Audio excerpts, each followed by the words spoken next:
के शहर में दुनिया रंगाइल बाटे हाई गेरुआ कलर में खाई के भांग गोले गोले गोले सुन बाबा जुनाथ की बोल बा। आप लोग थक गए हैं। देखिए अगर आप लोग को लगता होगा कि कलुआ देवघर आवेला तो ठीक ठाक पैसा रुपया लेके आवेला, एकदम बिल्कुल गलत बात है। हम खाली आप लोग के आशीर्वाद पावेला है। बस बोल बम बोल दे लोग कस के तो लागी कि हमारा आज सफल हो जी। बोल बम बोल बम। अरे वो लोग बोल दे लोग तो घट धोए ना जाए। बोल बम बोल बम। नहीं अगर भोजपुरी नहीं समझ में आ रहा तो हम हिंदी भी अच्छा बोलते हैं। बोले हिंदी बोले कि भोजपुरी बोले? भोजपुरी ठीक बना कि परखंड हो या जिला भोजपुरी ऐसे ही अरे कि परखंड हो या जिला सब गवरियन से हिला। अरे खाई के भांग गोले गोले गोले कि बाबा बैजू के दरबार में, बाबा बैजू के दरबार में, बाबा के दरबार में दिल क्या कहला कि दिल बम बम बम बोले, बम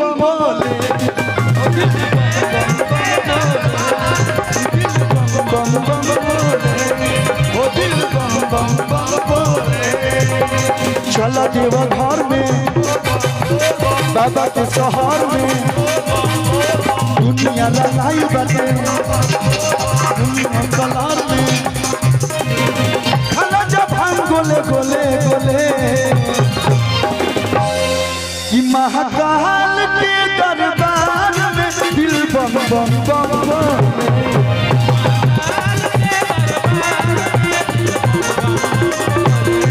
ओ दिल बम बम बम बोले। किसके लिए हम लोग जा रहे हैं? बाबा बैजनाथ के प्यार में। ए साल ई गाना टी सीरीज से आइल बा, आप लोग सुनब लोग कि बाबा बैजनाथ के प्यार में दिल क्या बोले सुनाते नहीं थे हमारा दिल। हाँ तो बैठल रहे लोग ई जौन ना मोबाइल चल गइल बा सब लोग लागल बैठो बम जी कि दिल लो जल्दी हो ना जा कि बाबा बैजनाथ के प्यार में दिल बम बम बम बोले, ओ दिल बम बम बम बोले, ओ दिल बम बम बम बोले।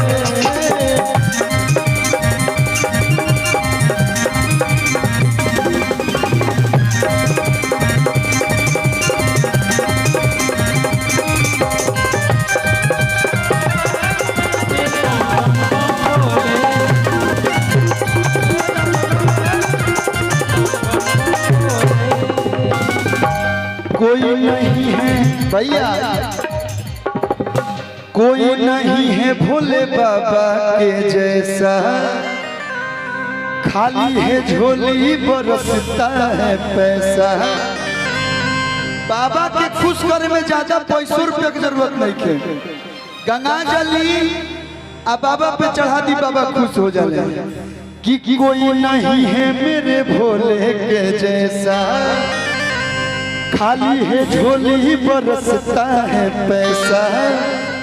सोना चांदी हीरा हमारे किस काम के, हम तो दीवाना है बाबा तेरे नाम के। चढ़े सुरूरू होले होले होले कि बाबा बासुकीनाथ के प्यार में, कि बाबा बासुकीनाथ के प्यार में। और जो जो बाबा से प्यार करते एक बार दोनों हाथों को चारों तरफ से बोल बम। और जब गाय का थप्पड़ी ऐसा बाजे कि देवघर में सुना जाओ कि कटोरिया तक हमारे भक्त लोग आगे बढ़े कि दिल बम बम बम बम, दिल बम बम बम बोले, दिल बम बम बम बोले। दुख न को बहु सतावे पासी आवे न कवनो गम। जितना रास्ता में कुछ बम लोग रहता है थक जाला लोग, क्यों धीरे धीरे चलेला, लेकिन बोल बम जैसा ही आवाज आवेला स्पीड बढ़ जाला। सही बात तो ही पका नाम बा कि दुख न को बहु सतावे पासी आवे न कवनो गम। कि बम बम बम बम बम बम बम बम बम बम भोले बाबा के दीवाना रहे बम बम। अच्छा किसको किसको डांस आता है? डांस वांस आता है बम लोग? तो जिसको जिसको आता है थोड़ा अपने जगह पे खड़े हो जाइए।